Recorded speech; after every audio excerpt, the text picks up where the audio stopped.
Bismillahirrahmanirrahim. Assalamualaikum warahmatullahi wabarakatuh. Selamat pagi dan semangat pagi untuk kita semua. Alhamdulillahirabbil alamin. Wabihi nasta'in ala umurid dunya waddin. Wassalatu wassalamu ala asrofil anbiya'i wal mursalin Sayyidina Muhammad wa ala alihi wa sahbihi wasallim ajma'in. Segala puji kami panjatkan kepada Allah Subhanahu wa Ta'ala yang telah melimpahkan rahmat, taufik, hidayahnya kepada kita semua sehingga bisa melaksanakan aktivitas setiap waktunya. Alhamdulillah.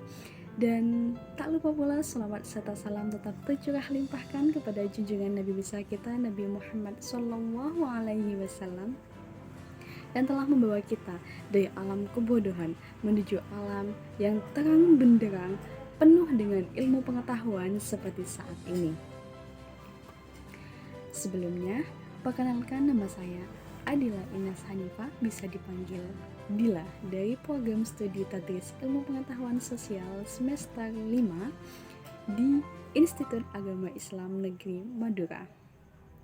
Di sini saya akan memberikan penjelasan atau memaparkan hasil analisis saya mengenai salah satu fenomena sosial yakni berkaitan dengan stratifikasi sosial di Desa Larangan Selampar.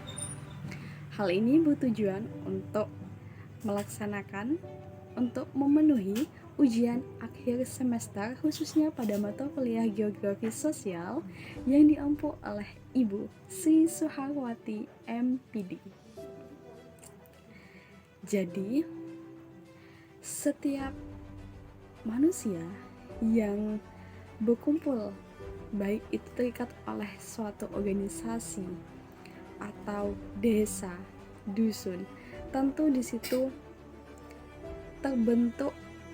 terkumpul individu-individu yang memiliki perbedaan masing-masing di antaranya. Perbedaan-perbedaan tersebut tentu memunculkan yang namanya derajat, entah individu yang memiliki kualitas tinggi, derajat tinggi, sedang maupun rendah. Perbedaan derajat tersebut dihasilkan dari adanya aktivitas-aktivitas sosial atau hubungan sosial di antara individu-individu tersebut di dalam suatu masyarakat atau lingkungan tertentu. Nah, perbedaan tersebut disebut stratifikasi sosial. Adanya stratifikasi sosial atau perbedaan derajat di antara yang tinggi, rendah, ataupun yang sedang, di situ memunculkan wibawa tersendiri terhadap individu-individu tersebut, sehingga muncullah persaingan-persaingan untuk memperoleh kedudukan tertinggi dalam masyarakat tertentu. Dan sebelumnya, Desa Larangan Selampar merupakan salah satu desa yang terletak di Kecamatan Telanakan, Kabupaten Pamekasan. Dan ciri khas dari Desa Larangan Selampar tersebut ialah memiliki lahan pertanian yang begitu luas dan terbentang. Masyarakat Desa Larangan Selampar masih terlihat jelas bahwa mereka menganut atau ada stratifikasi sosial kelas di antara mereka. Hal tersebut dapat dilihat karena masih banyaknya, bisa dikatakan mayoritas masyarakat Desa Larangan Selampar masih mengikuti ajaran-ajaran leluhur turun-temurunnya, saling menghormati keturunan-keturunan yang dimana memang sudah dinilai memiliki kualitas nilai tinggi dari sebelum-sebelumnya, seperti itu. Di Desa Larangan Selampar tersebut, kedudukan seperti kepala desa, kemudian juga ulama, masyayikh atau kiai, terus juga golongan-golongan para pegawai negeri sipil atau PNS dianggap memiliki kedudukan terpenting di lingkungan masyarakat Desa Larangan Selampar, khususnya ketika dalam hal penyelesaian masalah-masalah yang terjadi di lingkungan tersebut. Jadi memang untuk golongan-golongan orang yang individu seperti itu atau kelompok-kelompok yang seperti itu dianggap memiliki kedudukan yang agung, begitu tinggi dan sangat dihormati oleh masyarakat di bawahnya dan di sekitarnya, seperti itu.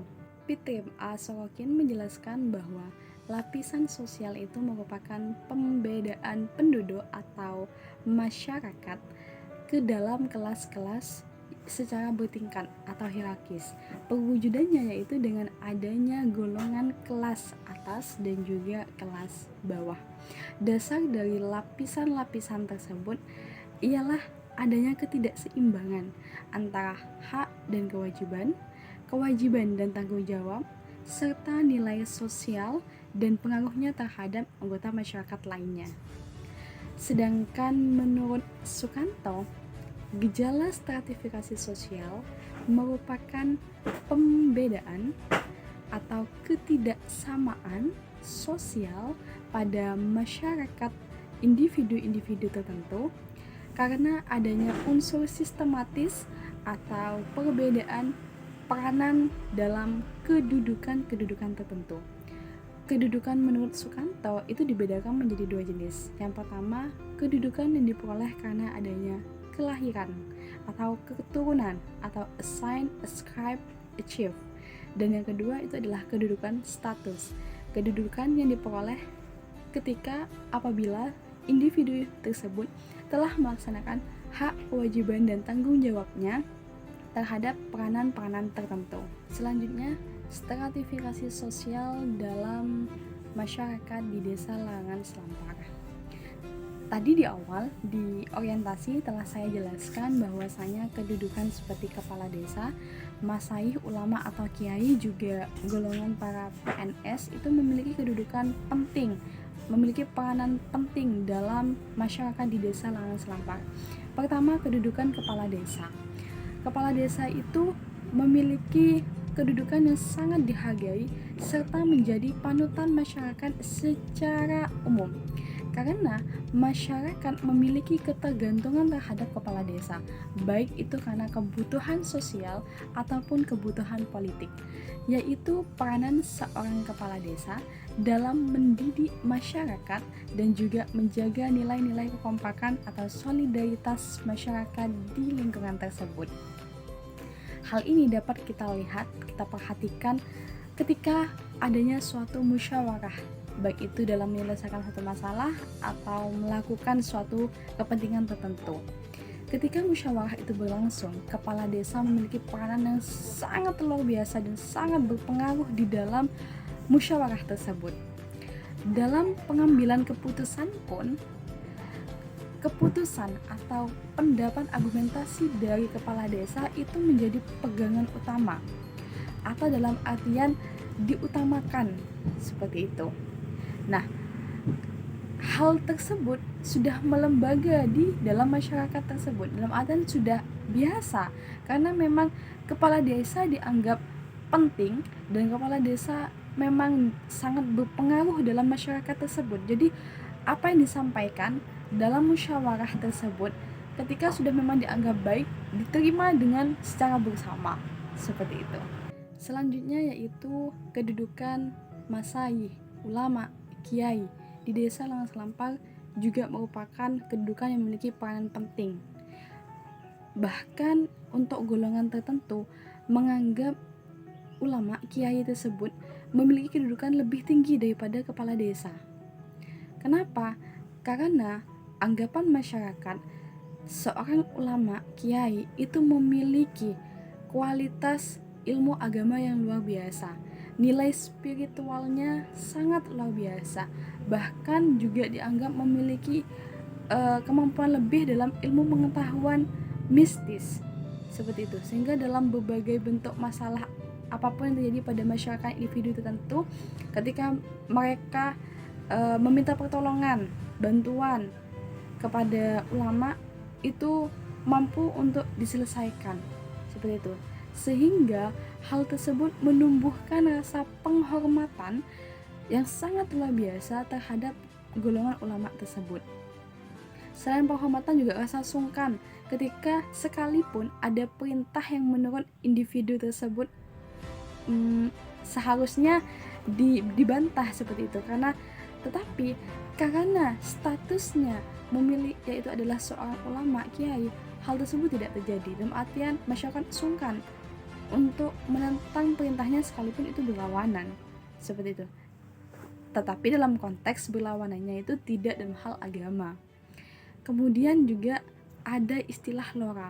Nah, lora itu adalah keturunan dari ulama kiai masaih tersebut, sehingga lora pun juga memiliki peran penting dalam masyarakat. Bahkan rasa penghormatan kepada seorang kiai itu juga disamakan dengan kepada seorang loranya, sekalipun usia dari lora itu masih di bawah masyarakat yang menghormatinya tersebut, seperti itu. Karena memang status itu sangat luar biasa seorang kiai itu, apalagi juga keturunannya juga sama-sama dihormati. Kemudian juga ada golongan atau kedudukan para pegawai negeri sipil atau PNS dalam hal mata pencahariannya. Itu juga oleh masyarakat desa Laras Lampay dianggap penting. Karena apa? Karena golongan para PNS itu dianggap memiliki kemampuan intelektual yang sangat berkualitas karena memang untuk PNS itu golongannya orang-orang yang telah melaksanakan jenjang pendidikan hingga perguruan tinggi, bisa S1, S2 atau ke atasnya, seperti itu. Nah, kemudian juga karena dianggap paham terhadap etika sikap yang baik, etika berhubungan yang baik. Selain itu juga dari segi pendapatan atau nilai ekonominya yang lebih tinggi daripada mata pencaharian masyarakat lainnya, seperti misalnya petani atau lainnya di desa Laras Lampay tersebut. Ya, berdasarkan hasil analisis, hasil pemaparan yang telah saya jelaskan, telah saya sampaikan tadi, dapat disimpulkan bahwasanya stratifikasi sosial atau disebut juga lapisan sosial merupakan salah satu pewujudan dari adanya interaksi sosial atau aktivitas hubungan sosial antara individu dengan individu lainnya dalam masyarakat tertentu di lingkungan tertentu. Dan hal tersebut memunculkan adanya perbedaan derajat, perbedaan tingkatan kelas atas ataupun tingkatan kelas bawah. Pada masyarakat desa Laras Lampay, kelas atas itu disebut seperti halnya kepala desa, kaum ulama, kiai, dan juga golongan yang bermata pencaharian pegawai negeri sipil, seperti itu. Berbeda halnya dengan masyarakat lainnya yang bermata pencaharian seperti petani ataupun buruh tani yang dianggap termasuk pada golongan kelas bawah. Demikian. Kemudian saran dari saya, hormatilah orang lain karena ilmunya dan sebagaimana kadarnya, seharusnya. Artinya jangan sampai berlebihan, seperti itu. Dan juga tetaplah bersikap baik, sopan, santun, menghargai terhadap golongan-golongan orang yang sebenarnya secara sosial, secara stratifikasi sosial tergolong pada tingkatan sedang ataupun bawah. Demikian penjelasan pemaparan dari hasil analisis saya. Saya mohon maaf sangat sebesar-besarnya atas kekurangan dan kesalahan apa yang saya sampaikan. Saya menerima, saya open minded terhadap kritik dan saran dari teman-teman, dari para viewers. Demikian, karena semua kesalahan berasal dari saya sendiri dan kebenaran itu merupakan anugerah dari Allah Subhanahu wa taala. Terima kasih atas semuanya. Terima kasih untuk dosen pengampu Ibu Sri Suharwati MPD atas ilmunya, semoga barokah bermanfaat untuk kita semua. Amin. Demikian penjelasan dari saya. Wabillahi taufiq wal hidayah. Assalamualaikum warahmatullahi wabarakatuh.